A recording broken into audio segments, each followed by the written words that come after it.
ADHD I or got something like that. that. No, calm down. I think I've done enough in terms of taking our team out of trouble from losing. Come on, Lou Taylor. That's good. I'm reading the script now, and the first person that comes to my mind to play a detective, Yes, but the an Chinese critic. erratic Mikhail detective, Rodriguez. is Mikhail Rodriguez.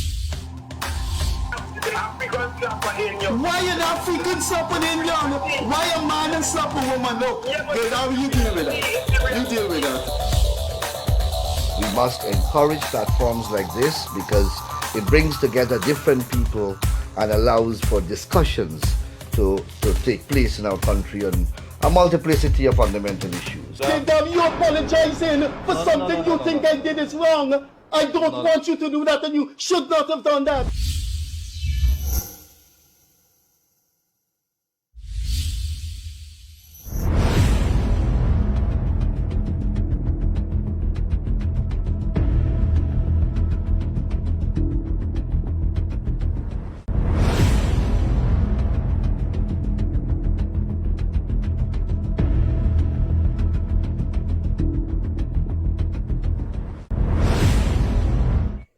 Hi there. You're watching the Freddie Kissoon Show with co-host Leonard Gildarie and Akash Prasad. Leonard Gildarie has not been able to be with us for a couple of months because of his work situation. Good night to Akash Prasad, my co-host. We have a guest this evening whose name travels far and wide in Guyana and in the sports world. Here with us tonight is West Indian and Guyanese international star in all three formats of the game, Test, T20 and One Days, Keemo Paul. Very few people would know, or if they know, it's not highlighted, but Keemo Paul has a very interesting name, and we will introduce him by that name. Keemo, thanks for being here. Yeah, it's a pleasure. And to I be should here. say, Mandela, thanks for being here. Yeah, Mandela Angus. Yeah, it's Keemo Mandela Angus Paul. Yeah. You wanna start and tell us a little bit about those names, Keemo? Who is it, mother or father? Definitely my father. The father gave you that? Yeah. So he obviously looked up to the great man, Nelson Mandela. One of the great figures in human history. Definitely. And then the Angus, he told me, came from the fast bowler that played for Angus Fraser. Angus England. Fraser, yeah. Yeah. So he said that's where the Angus came from. So your father was a cricket enthusiast? Definitely. My father, he played like for the school youth level and stuff, but after then he just loved cricket, man. He watched every single game and he just followed everything. So that's how I got these two unique names. And his father's from Berbice, you know. Yeah. Listen, Keemo, do you know what you have in common with Shamar Joseph? I haven't done the research, but I think of the two Guyanese West Indian stars that have come from very, very far areas. Sarwan came from Wakenham, but he told us on this program, he spent a lot of time in Georgetown. Shamar Joseph and you came from very, very distant part of Guyana in very, very humble beginnings. And that is Saxicali. Trace your roots for us. Tell us about this world of this little boy growing up in Saxicali. Well, yeah, like you said, both me and Shamar come from very rural areas. I'm from Saxicali. It's on the mainland of the Essequibo River. Very quiet, very calm, peaceful area. Everyone knows each other. It's just a family. Growing up, I would say it was lots of fun. There's lots of fruit trees. We did farming, fishing. So that was basically my life growing up. Ever since I've known myself from like the age of 4 years, my dad, because of him being a cricket enthusiast as you said, he just wanted me to play cricket. So every day he would just, whenever he was around, because obviously he had to work, and me and my mom and brothers obviously spent a lot more time together home. When he came to Saxicali, he would just throw balls at me. I would bat, I would bowl, and that's where it all started for me in the cricketing world. So that's basically how my journey started. Saxacali, as people may know, it's just a primary and nursery school. The nursery is in the primary. There's no secondary school, nothing like that in that area. So we grew up playing softball, only softball. And how I really, I would say, got competitive is we would play against the reverend areas like Caria, Bonasica. We would travel to these areas and we would just play softball, and that's how the love and the passion came. But from transforming from the softball to the hardball is a whole different story again, because I migrated internally to Wakenham, and that's where that started for me. Oh, you have a Wakenham connection? Yeah. Because both of us have a Wakenham connection. He's from Wakenham. My wife has a roots in Wakenham. Yeah, well, I still visit the island quite often because of my wife. Okay. I really do like Wakenham. For some reason, I think it's my favorite place in very, Guyana. very peaceful. Very peaceful, very quiet. As a matter of fact, when I first got to know about Keemo Paul, he was already living in Wakenham, because that's when he started to make his way into. That's when you start to make your way into the junior teams. Yeah, from Wakenham. From Wakenham, yeah. What was that journey like playing? I know that the grounds in Wakenham were not of the best, but what was that journey like, Keemo? Moving to Wakenham, getting into hardball, and who were some of the persons that helped shape you? Well, look, first of all, moving to Wakenham was not easy, because obviously I moved to Wakenham to further my secondary education. Mm-hmm. It was the most convenient place then. It was where my sister lived, and obviously my sister had just died, so it wasn't the easiest of transitions for me. And I actually didn't play cricket for 1 year when I got to Wakenham because of what had happened. I wanted to be by myself, and I was just, I didn't want to play anything. So after that pass and stuff, my first game on Wakenham, I remember it was Sir Asif Ahmad. Mm-hmm. I think he's the... Sheikh Ahmad. Yeah, I think he's the head teacher now, right? Yeah. So he was actually the one, he was involved in cricket on the board and stuff, and right. He was actually the one that actually got me to play my first game from school, because obviously he wanted me to leave school to go and play a game for the school, and that's where it all started. And from then it was just I would say it was fun. As you know where the ball field is, every afternoon after then I would go to the ball field, and it was just me. I remember my good friend Moyen, Imran, Nocta, these guys, we would play tape ball mostly. Yeah. So that's where I started getting into the groove. And then obviously I started, every Sunday we would play the competitions, the hardball competitions. And to be honest, I would just train by myself mostly. My mother was the one who used to wake me up every morning. Keemo, get up, you gotta go run, you gotta do something, because she wanted me to obviously grow and transform as a cricketer, but I never knew cricket had so much to offer. When I started playing cricket, it was just play for fun, play for whatever. Mm-hmm. So as the time progressed, I would just play with these guys, and then I would go and train with guys like Zaire, Wazir, Siddiq was there. Mm-hmm. Obviously, I would just fall in the training sometimes and stuff like that, and that's how it grew. On a few occasions, Nankishore, Andrews was there. So that's how everyone basically chipped in and helped me. On Wakenham, it's like a family. It's I'm very close with everyone. Yeah, the island is a family. Yeah, so obviously everyone wanted to see me grow and do well. After I made it on the 15 team, I came back. Everyone was just trying to motivate me and push me. So it wasn't specific training sessions or anyone, really zoning in and training. It was just everyone would come in the afternoons and would just bat bowl, and that's how you would filter in and get what you needed to get done. You ever heard the name while in school of Teacher Reds and Teacher Shireen? I heard the name Teacher Reds, and I heard both. Well, I thought they would have. They would not have. No. They would have been too small. Too small. When Simon was in this program, I said to him, and I haven't followed through, and I think I should. You have two West Indian stars that came from Wakenham. And I am sure if you go into Wakenham now, someone from the BBC or Indian newspaper, they wouldn't know if they just are they. You have to name places after your achievers so people could know. And I told Sarwan I would publicize the need for the stallion to be named, the Sarwan stallion.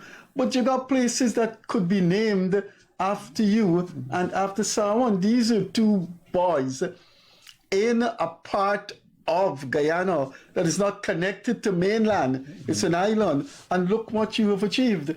I hope the relevant authorities are listening, and we're going to make a call on this program that when people like you come from so far, you walk down the street and you see the Keemo Paul Avenue.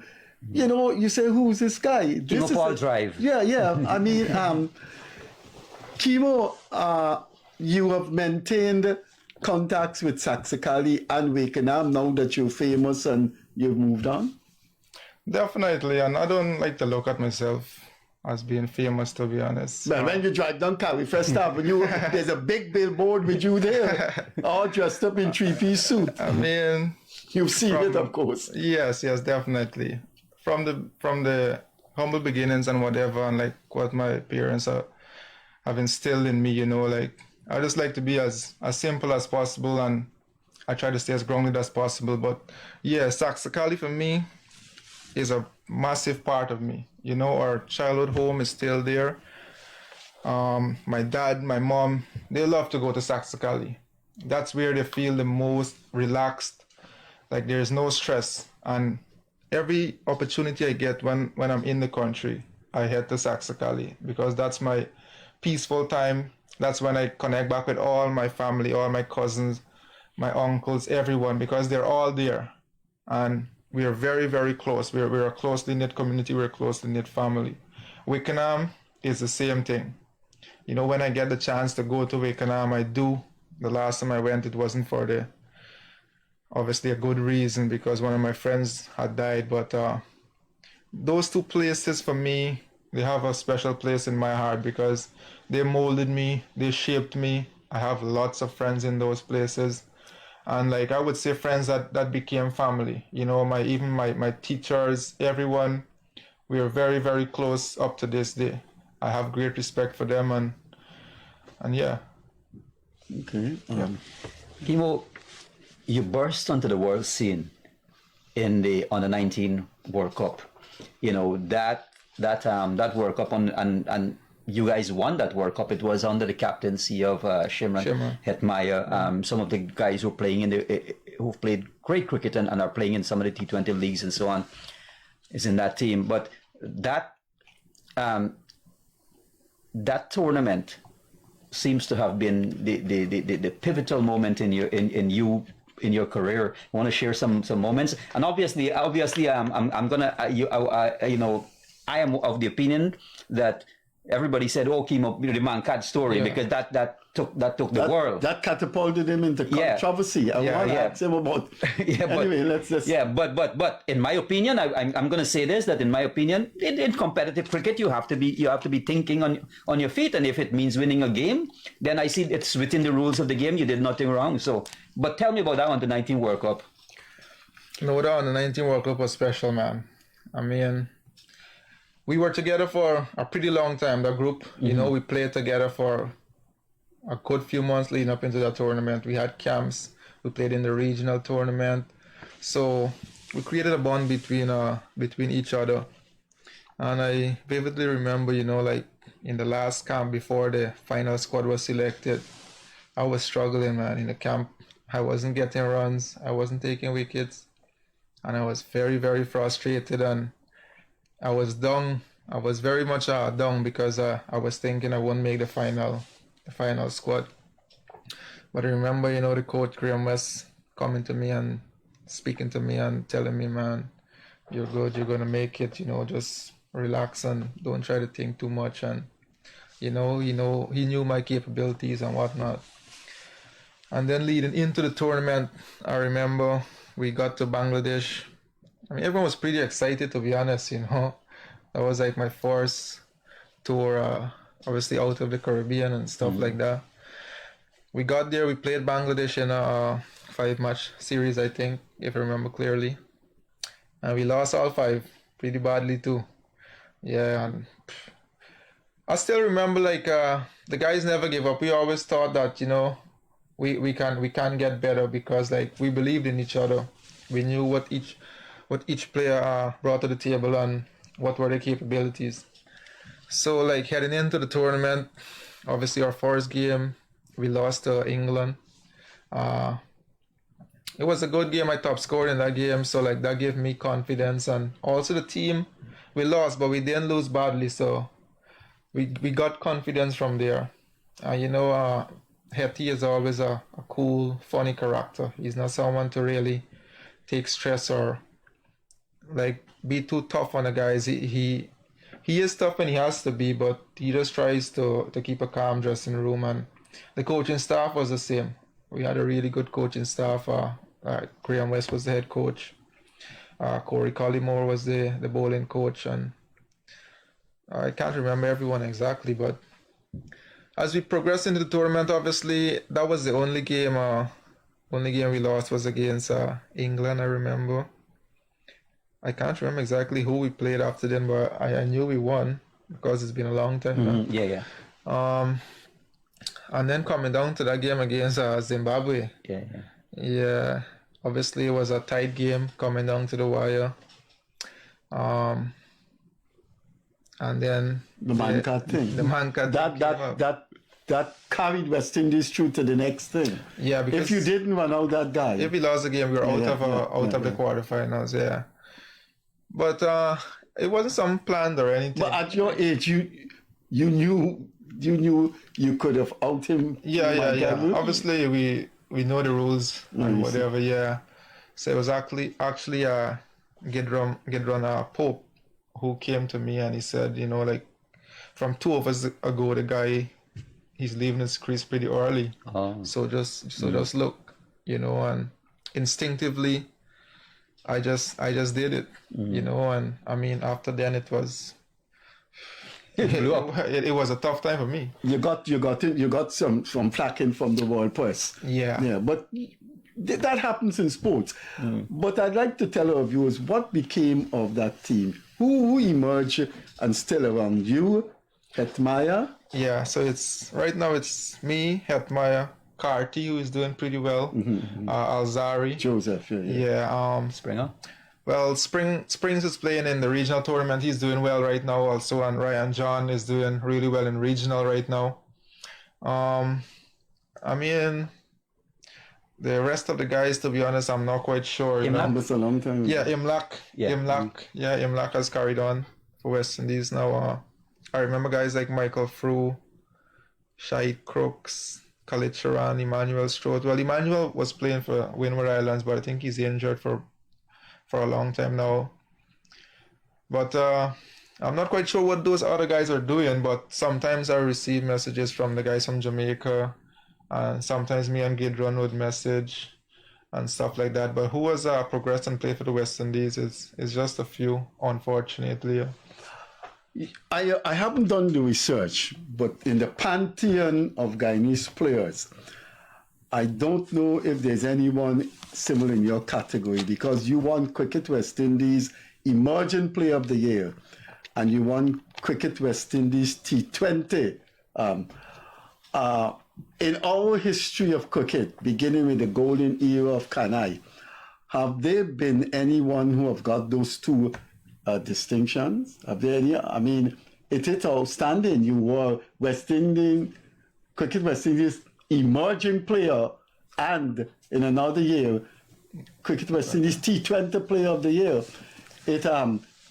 I guess those 2 memories will live forever with you. It's 2 prestigious distinctions. Yeah, definitely. But like I said earlier, I mean, I would receive these awards, and then as the time progresses, I really don't you say like it would live on with me forever, but sometimes I actually forget I even won those awards because I don't really dwell on the past too much. Like I would, yeah, I won it, and then I would just try to move on and use it as motivation. So I remember the T20 award. The other one I actually forgot about that until you until you reminded me. Emerging Player of the Year. Yeah, yeah. Yeah. So every sports person, everyone, whether tennis, soccer, baseball, anything, when you're getting there and you want to get there, there is a repertoire of stars in the past that you either wanted to emulate or look up to. Tell us about your stars. And this is in world cricket, not only West Indian and Guyanese. Yeah, well, growing up, obviously Keemo Paul and Sarwan were the two biggest names from Guyana, that's speaking from Guyana. And I always looked up to Shiv and to Sarwan. As I grew older and stuff and started playing more cricket, that was like from after on the 19 World Cup and stuff. A.B. de Villiers was someone that I looked up to and like to see a bat, and guys like Callis and these guys.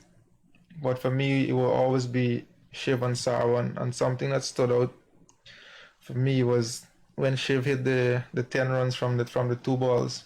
I remember we were all around the radio listening, and everyone was like, it's over, and It's tremendous. against Tremendous. And when he did that, like, it was just so special. And I look back at the video, I think sometime last year, I was looking back at the video, and I was just like trying to imagine and figure out like how he felt after doing that, like I always want to do something special like that for the West Indies and get that feeling. So I would say Shiv and Sarwan are like the two biggest that I looked up to growing up, and then as I got older, A.B. de Villiers was a guy that I really like to see bat. Before Akash come in, Keemo, you mentioned Callis, and I wonder if the cricketing world knows something about Jack Callis. If you ask anyone who has the most test centuries, and they will tell you it's Tendulkar, do you know Callis has 6 centuries less than Tendulkar and plays 30 matches less? So if he has 6 less than Tendulkar and he played 30 matches less than Tendulkar, if he had played the same amount with Tendulkar, he'd probably be way, way, way up there. That's something people don't realize. Also, across formats, T20, one day, and Test, there is nobody coming close to Jack Callis. Yeah, I think Callis. Yeah, he's way, way beyond. You met him when you were in India? I met him in South Africa. Okay. Yeah, South Africa. Because he played in IPL and then he coached, and you were with Delhi Capitals, but by that time he had gone. Yeah, he wasn't with Delhi when I was there. The only time I met him was he was coaching the Pretoria Capitals in South Africa, or assistant coach, I think. Yeah, but that was the only time I really met him. Akash? Keemo, but as Mr. Kissoon always say, when we have this conversation, time really goes by. Yeah. So, we're gonna. But when you received that first West Indies Test cap, what were the emotions like, man? What? Obviously, it's the pinnacle of cricket, and how did you feel when you made the West Indies team? And the first game, maybe tell us about the first game. Yeah, well, from what I could remember, my first game was an ODI game, was a World Cup qualifier game in Zimbabwe.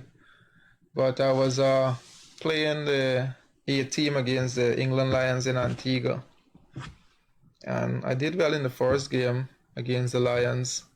And then it so happened Cottrell got injured in Zimbabwe. So obviously the guys, some of the guys knew in the camp, and there was like, someone from here is going to replace Cottrell, right? But I wasn't thinking about it, because I always thought to myself I would make West Indies when I was like about the age of 24, 25. Okay. Because that was what I was giving myself to mature and yeah. You made it long before then, though? Yeah. So I remember we won against the England Lions the first game, and then we were practicing. The chairman of selectors then was Courtney Brown. Yeah. And I was doing some work in the middle, and then I was leaving to go to the nets behind. So I had to pass. Courtney was like sitting before the nets, and I had to pass him on the way. So I was passing him. I just told him, "Well, hello, Mr. Brown, whatever." And he was like, "Are you ready to go?" And I was like, "Where?" And then he told me, "You gotta fly to Zimbabwe." And then, man, Emotions. yeah, emotions. I was just like, You still have that hat? You still have that cap? the test cap. Yeah, it's home. I guess you're going to show your daughter when she gets... I show if she's interested in cricket. I'm not really the type to show. You let your kids do what they want to do. Yeah. It's only one. I guess One. a few more coming, right? Probably one more. one is a lot of work. So You're stopping at two. yeah. Share your experience in the dressing room and share your experience with the stars of the world. You have mixed with them. You still have a long more to go. Guyana Amazon won the CPL with the captain that when he takes a wicket, you know what he does? He flies. Yeah. Yeah, I mean, cricket in general has given me so much, you know. I've been able to rub shoulders with a lot of people who, quite frankly, growing up, I never thought that I would be able to share the same dressing room or even meet them, you know. As you play, I mean, West Indies and franchise cricket has really shown me a lot, and I'm pretty humbled by that opportunity, you know. Like you said, being in the dressing room with, I mean, like at Delhi, there was Pontin there, and But he's the coach. yeah, I mean, obviously there are guys like these modern guys like Pant and these guys, but I mean to be on the Pontin and like for him to actually guide you, and he actually got me to play in Australia, you know. And then as we move on, obviously there's guys like Lance Cruz now, who's our coach in South Africa. And then he came here. Yeah. He will be with Amazon Warrior again this year, right? Well, I won't be able to say. Yeah, hopefully. So like lots of international stars, like I said, that I looked up to, and it's so much different personalities, and these guys are just so humble, and you learn so much, you know, like from guys like Morne Morkel and these guys. He actually helped me with my bowling a lot, and the opportunity has just been great, man. I just try to learn as much as I can from these guys. Obviously, you look at the way they go about their business and how they train, how they work, stuff like that. John T. Rose is another guy, man. I really look up to him as an individual and as a person. You know, he's just so full of energy. He just always wants the best. And it's too numerous to mention, man. I just try to pick each and every one brain and just take a bit from them, and just try to build myself and try to uplift myself and to try to be a better cricketer and a better person, because I always want to progress, and I don't think I've reached my peak potential yet. So that's something that I'm really working towards, you know, like to try and be the best, because I've set myself a goal to try and be the best all around in the world. And you know, it's not gonna get there by just being basic. I need to figure out certain things, and cricket is not just about just going out there and playing. Cricket is a lot of mental work, a lot of technical work, and you need to be smart. You need to know to read the game, and you need to know to read your body also, and that's something that I have to work on big time. So it has really humbled me, and I always think that I'm trying to seek ways of improving myself and improving my cricket and lifting the standard also, and trying to be a role model for upcoming players as much as possible. So I guess you and Shamar Joseph will have lots of talks in the future. Well, look, I mean, I've known Shamar from before, all of his success right now. Shamar's always been a hard worker, always been someone willing to learn. You know, he always asks a lot of questions. You know, so I don't think anything will change. I always try to be a leader and always try to offer advice whenever I think it's possible. You know, so I think not just Shamar, there's lots of guys coming up that look up to certain players, and you need to set an example, you know. Like I said, cricket is not just about going out there and playing. It's much more. It's much more mental, because a lot of people don't look at the mental aspect of the game, you know. When you have to travel and leave for months and leave your family, and then like the COVID time was the toughest, you know, like mentally that was like you would go crazy sometimes. So I just want to keep offering as much advice as possible, because I've played a lot of places, I've gained a lot of experience, you know.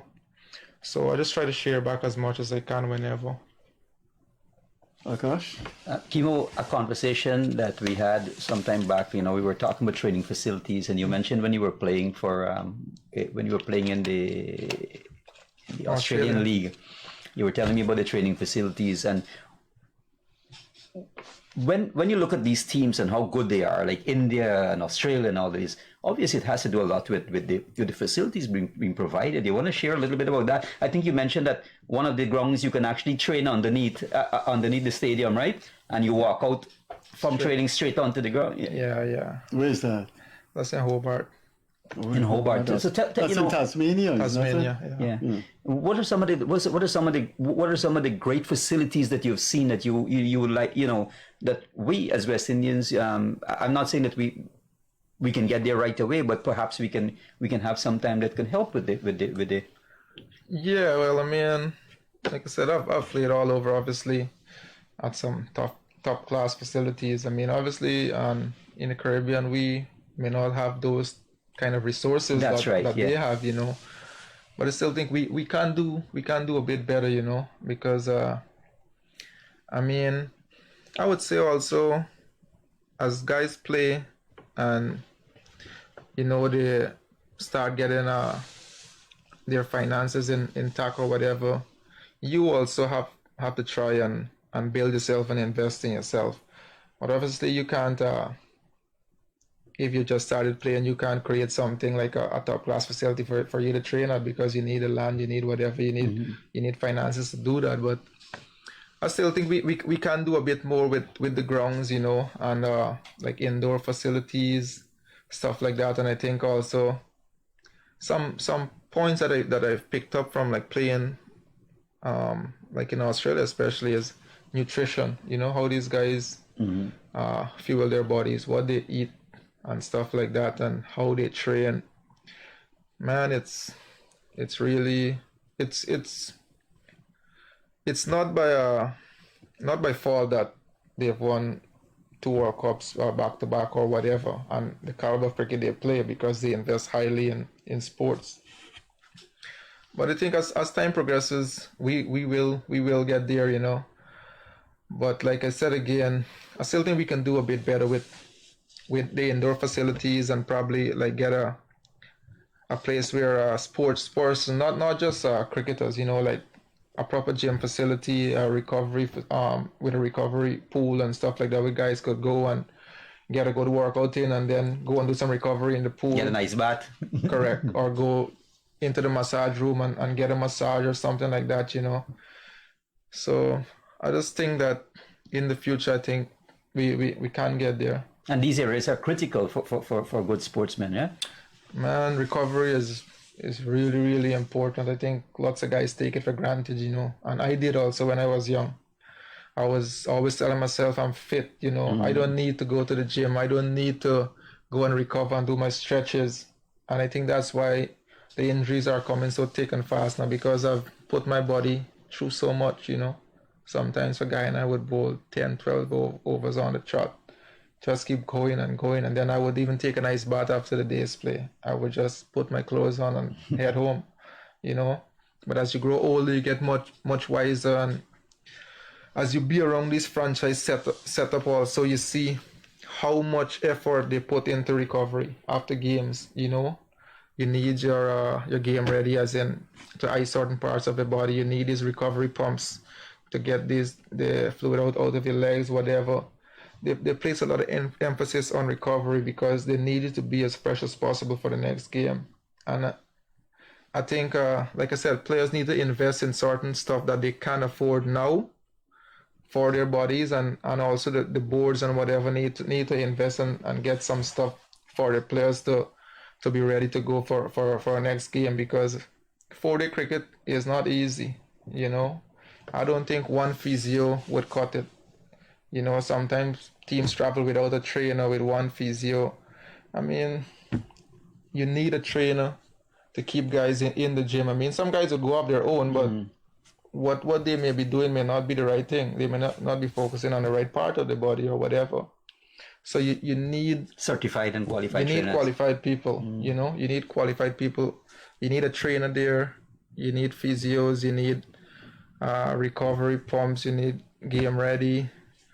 You need a massage therapist.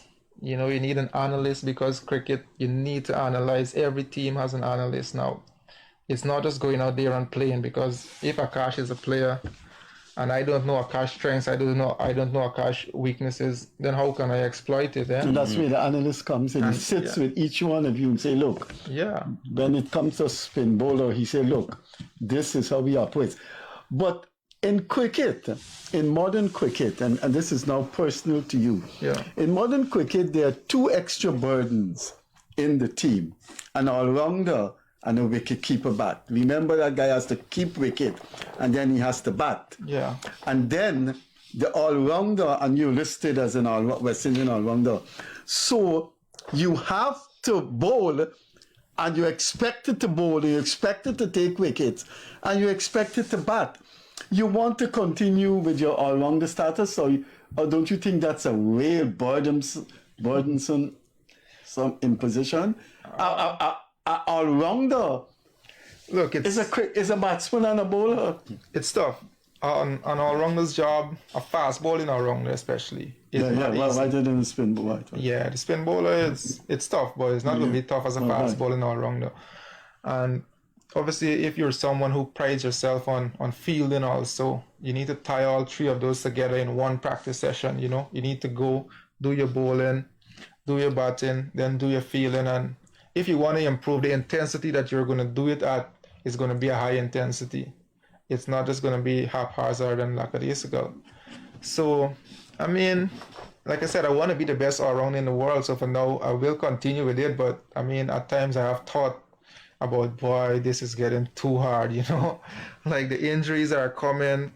And then sometimes your shoulder might be paining a bit. You still got to go bowl. You still got to do stuff. And I've thought about it like, man, I should just become a spinner or something and just, yeah. But no, I will continue with the all-rounder position for now. And I mean, if my body can't take it, as I get older, then I've always wanted to be a batsman. You know, from growing up, that's what I played as from under 15 coming right through. So that's something that I would definitely want if I stop bowling, just be an all-and-out batsman. Oh gosh. Keemo, I want you to share this story. I remember you told me that somebody had hit you in the rib during a game. You got hit, and you continued playing the game. You said that you were in so much pain you couldn't. What was it? That was an international match? Yeah, to share was that story against, again. That was against India, the last series I played for West Indies. Hardik Pandya hit me. Wow, Yeah, I was going to pull a ball pull too early, and I got hit. And I was just like laughing it off, you know, and like in the afternoon it was just very sore. I couldn't cough. Every time I talk or to sneeze, it was so much pain.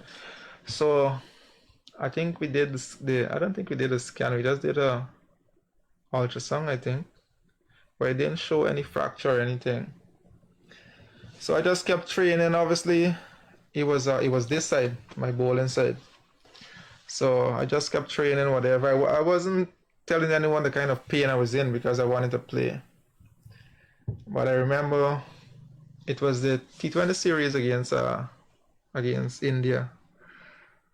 I played the last game in Fort Lauderdale, you know, and man, that was the most painful game for me. I was just standing there and You couldn't pick up the ball, yeah? literally, I water just came out of my eyes just like that because I ran into. Your teammates didn't know that. No one. Who was the batter at the other end? Can you remember? Yeah, I remember clearly. I bowled the ball to Deepak Huda, and he just did like this, and it just came straight back to me. But I couldn't even bend and pick it up. I just did like this, and the ball just passed there, and everyone wanted to know like what the hell was I doing. But I couldn't move. This was paining so much. Literally on the boundary, when I went to the boundary, it was just like. Why it would didn't just you come out. went in? Why didn't you go into the pavilion? Passion for the game, yeah? No, I mean, like I would say, man, that's passion, and then obviously I wanted to play because you keep thinking about your position, whatever. Oh yeah, in right, the team, right? right. But the point that I'm in my life and career right now, I don't think I would risk those stuff right now, you know. Yeah, it could lay you up for months. Yeah, obviously, man, after that I came home and I still wasn't good in like a month, but I didn't do an x-ray to see if the bone was probably cracked or whatever. I just came home and rested up, but that was a tough tour because I was trying to protect it and trying to hide it. I just kept telling everyone I was okay, but to bowl, it was so painful, man. Yeah. But you're looking back at that, it was a mistake. You could have been laid up for months and months. Yeah, it was a big mistake because look, I mean, people would like I said, the ball that passed me right there. People would be like, you know, like what the hell am I doing? You want to be selling? Yeah, you know, and I don't think going forward. Not that I don't think. I know going forward, I won't do stuff like that. I won't put my body through that kind of risk because it hampers my performance also. And I don't want that anything to be an excuse. I want to be fully fit, whether I fail, whether I do well, whatever. Tell us about your tours around the world. I think you've played T20 franchise for in a lot of countries: Sri Lanka, South Africa, Bangladesh, India, Pakistan.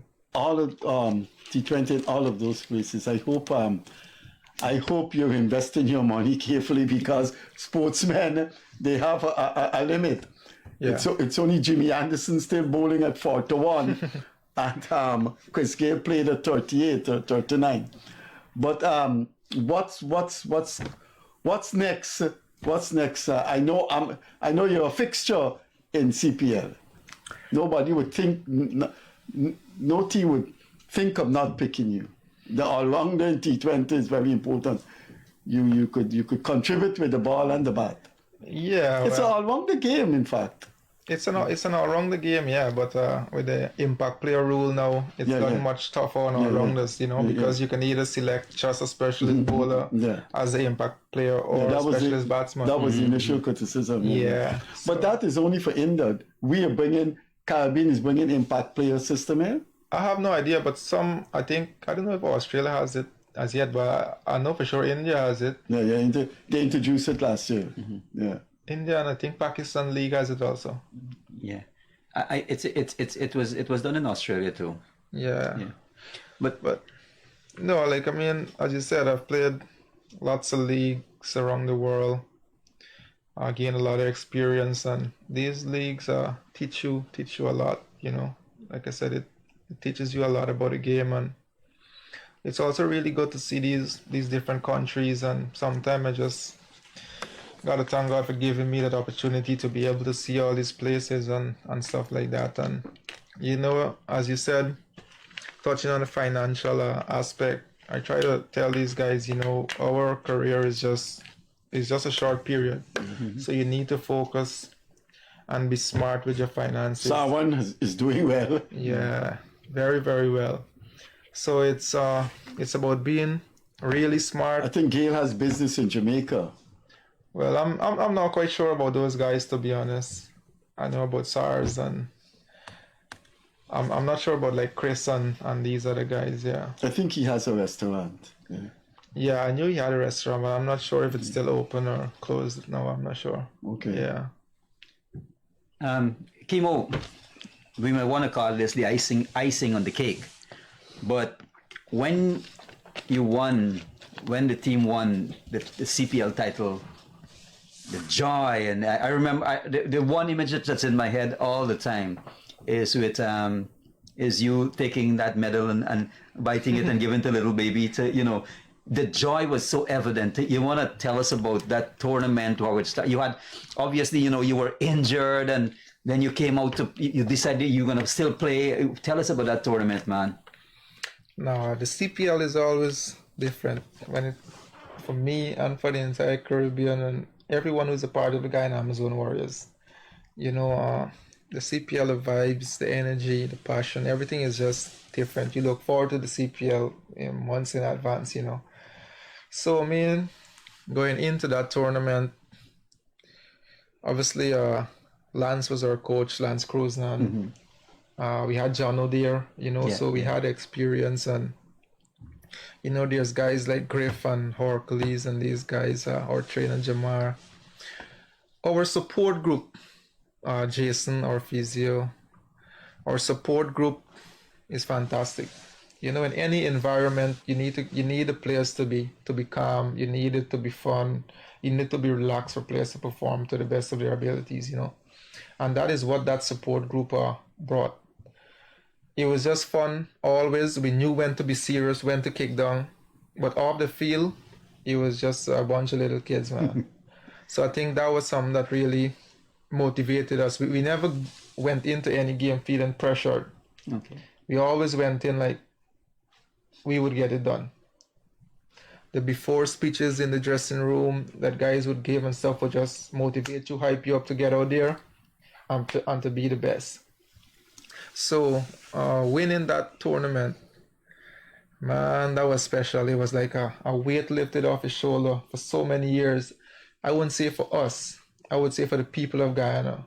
When we won, it was just like we were so happy we did it for the people of Guyana because they've waited so long. Yeah. We were in so many finals. We've disappointed them so much in different finals, semi-finals, whatever. So when we won, it was firstly like, this is for the people. Now it's for, and after then it was like, yeah, we did it, whatever, guys.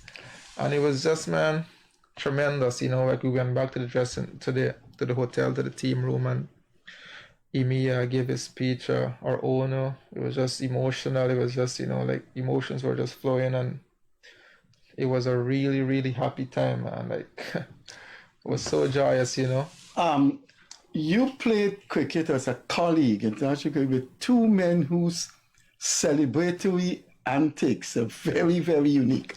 I want you to tell us, when they are not around, how you guys would say. One is Sheldon Cottrell, and the other is your captain for. Once the wicket is taken, he is in space outside of the two of them. What are the thing about this? No, well, everyone has their own unique celebration. Obviously, Cottrell has his own coming from the army. Yeah. So He's like a Jamaican soldier. Yeah, when we get out there, certain guys would celebrate. So you just give them it's just expected. You just give them their space and just let them be, So it's not really a lot of like a banter and stuff about it or anything like that in the dressing room. It's just taken for granted. It's just you leave them, Like Emi is just a really calm, quiet person, man. He speaks so quietly. You would not believe it when he takes a wicket. No, but when he hits the field, the passion that he has, and he loves Guyana, man. He loves Guyana. So the passion that he has when he hits that field and he gets a wicket, the way he celebrates, oh my God, man. Yeah, it's off the charts. But it's just all passion because Emi is 44 years of age, man. Yeah, I guess last year was his last hooray. Well, you can't play international cricket at 45. Well, it's franchise cricket, so it's not it's high standard, but it's franchise, so I wouldn't count him out. Like I said, Emi, his passion for Guyana is tremendous anywhere he goes, and we have created such a good friendship. Like when I was in South Africa, Like he just took me out and took me for dinner, and he would just make sure I'm good always, and he would always say, man, I love Guyana. He just loves the people. They just give him so much energy, so much passion. So I know for him, if he stops playing for the Guyana franchise, I don't know, he'd probably still want to be a part of the support group, but the people love him, he loves the people, so I don't see any reason why he can't play again. It's all up to him and how his body is, and in the SC League. If he does, he probably will have a record of playing international. The oldest person playing international. I think there was a test player in UK called Tom Graveney. I think Graveney played in his 40s. Yeah, and then they had a Indian spin in the IPL, but I don't think anybody ever Pravin played. Tambe. I don't think anybody ever played cricket at 45. No idea, to be honest. Yeah, he will go into the record book. Traveling around the world, I always ask sports people this question, and let me ask you that before Akash come in. Apart from your own country and your own region, which country you like playing cricket in? You like the country, its ambience, how you feel emotionally about it, and you played all over the world. Yeah, look, firstly, I like to play in India just because of the crowd and the atmosphere. Like 90,000 people, 80,000 people. It's crazy, the level of the noise. You just got to keep looking at your captain, looking at your teammate, because you can't hear. And I like that for that aspect, but entirely with everything, with the cricket, with the food, the culture, everything. I love South Africa. South Africa has become like my favorite place. The people, the culture, the team that I was a part of, everything. It's just a fantastic place to be, man. Yeah, so I would say South Africa. Okay. Yeah. Keemo, we would not be able to finish this interview unless I ask you about the future of Keemo Paul. Where do you see yourself? What are some of your future ambitions, and what is it that you want to do? How do you plan on giving back to sports and all of that? What is Keemo? Where do you see Keemo in another few years? Well, in another few years, I see Keemo retired. Man. Look, I mean, like I told Mr. Kissoon, I wanna be the best all-rounder in the world, and to get there, it's a process. It's not going to be easy. It's going to be hard work. It's going to be a lot of hard work, but like I said, cricket is not just about going out there and hitting the ball and bowling the ball. It's about being much smarter than that, So I'm putting systems in place before the CPL, where I'm gonna have my own trainer come down to work on specifics so that I don't get injured. Focus on nutrition, on recovery. Like I said, you gotta invest in yourself. If you don't invest in yourself, then you don't want to progress. You're contented with where you are. And I just want to be a better person. I want to be smarter. I want to be wiser. I want to be more mentally tough. So, I got to thank Safraz. I was going to ask you. Safraz from VNet, Look, Safraz has been an inspiration for me. Since you were on the 15, yeah? Yes, and a motivator, Mm-hmm. He always sends me stuff for me to read, gives me books, and I'm very privileged and happy to have Safras around. Safras is like a big brother. He always wants the best for me. Mm-hmm. And with people like that around me, I can't see myself not progressing. I think my circle is pretty small, and that's something that I want to maintain. So, like I said, I just want to keep growing, getting higher, getting more intellectual, getting smarter, whatever. And when I talk about giving back, I'm always here, and I always want people to ask me questions and try to learn from me as much as possible. That's why I try to be a positive role model as much as possible, because I want to give back to the youths in a way I would say not by just going and throwing a few balls to them or whatever. I want to be able to sit with them and motivate them in some way so that they may become a much smarter cricketer and not just cricketer, an all-round person. You know, like with finances, probably going more into the corporate world, whatever. You know, because I just want persons to be much more rounded and a better individual. So like for the younger guys coming up, I'm a person that I like to treat people with respect. I try to stay as humble as possible. So for the younger generation or the younger cricketers coming up, I want to see them play with passion, with heart, you know, not give in so easily. I want them to be leaders, to be able to stand up, to be able to do interviews and speak intellectually and stuff like that. You know, it all ties in hand in hand. So I just want to keep motivating them and trying to help them as much as possible to make the best decisions in the cricketing world and probably in their lives. You know, help them through the road, because I've been through a lot of ups and downs, and a lot of people has helped me. Yeah? So that's something that I want to do, and in terms of the giving back aspect, probably in the future I would probably try to open an academy or something like that, you know, and probably even get my own top class facility where, you know, talent, you can nurture talent and push them to the next level, or when they get to the next level they don't just come back and be stagnant. They could actually keep working and try to improve on their game in some aspect and then stay at the top. That is amazing, Keemo. You're pretty young. You're in your middle 20s, moving up from there. So you got a lot to offer Guyanese cricket. Yeah, definitely. I mean, I love playing for my country. I love playing for Guyana, and I love being around the guys. We're all close. I've made a lot of good friends, and I just feel like a little kid when I play for Guyana. Just like when I head back home in Saxacali, when I play for Guyana, I just feel relaxed. You know, like we're all so closely knit. It's really, really good. I mean, I would love to see Shorfin back playing for Guyana whenever he's available.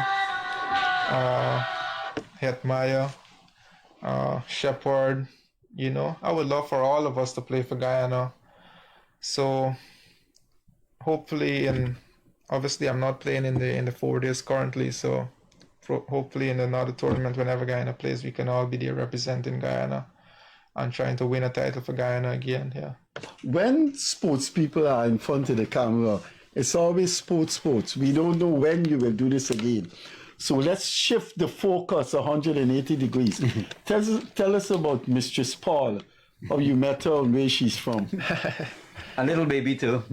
Yeah. What's the baby's name? My baby's name is Yasina. Yasina. Yeah, her middle name is Aikaterini. That's from your experience in South Africa? No, Aikaterini is Greek. Okay, yeah. And the first name is? Yasina, it actually came from a flower. Yasenia is a flower, but we just changed it around a bit. Why the Greek thing? Something I just wanted to do something. with your travels? No, I just wanted something unique, something you don't hear every day. You know, I'm the type of person I like to be a bit different, so that's why. So coming back to the point of how I. Who's this lady? Yeah, where is she from? My wife is from the West Coast, Tushin to be exact. Yeah, that's a sprawling estate, yeah, large, yeah. Yeah, Beautiful. Her name is Shanice. So we actually, when we met, I wasn't even representing Guyana as yet, and she knew nothing about cricket. She was more into church, and she's a teacher. So, like where I was residing at the time on the West Coast, the school she was teaching was right there. So sometimes I would come from training, be walking through the street. When the school is over, she would be walking out. You deliberately timing it, right? Sometimes. Yeah. That's how we basically met, and my cousin actually married her sister also. Oh, is that so? Yeah. So it's quite an extended family now, and my wife, since she has come into my life, you know, my wife is very, very smart.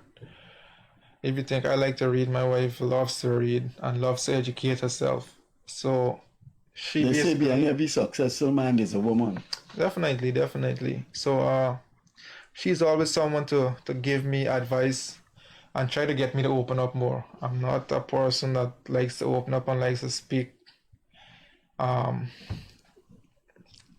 lot. So she tries to help me with that, and she works with me on that aspect, you know. And obviously we have our baby girl together. She's 15 months, and well, you already know her name. She's quite a handful. So you know, it's the whole parenting stuff and all that was quite new to me, but I always wanted to be a father, you know, to be a parent. So before my daughter was born, I tried to educate myself as much as possible, and my wife the same, because obviously we want to instill certain values and teachings into our child. So I'm really blessed to have the family that I have, you know. I'm really privileged to have that, and like I said, my support system is really good, you know. My mom is there, my dad is there, my brothers, everyone that I'm in contact with, they just support me wholeheartedly, and they want nothing but the best for me. And you know, if I'm only going off track in any time, if my wife don't pull me up, my parents definitely will, you know. So I'm really happy for the people that I have around me. Before Akash come in, I don't want to ask you this because it may be sensitive, but you know, journalists how they operate. You're still going to be with the Amazon franchise. If there's anything in the pipeline, I don't want you to say it. I would say I would love to be back with the Amazon franchise. So hopefully I'm back. Hopefully I'm there with the Amazon franchise, you know, wholeheartedly. I love the Amazon Warriors. It's always a home for me. You know, the year I got released, I was very, very emotional, you know, because I always told myself I don't want to play for another franchise other than the Amazon Warriors. So I would say I don't see myself leaving. I don't see myself leaving.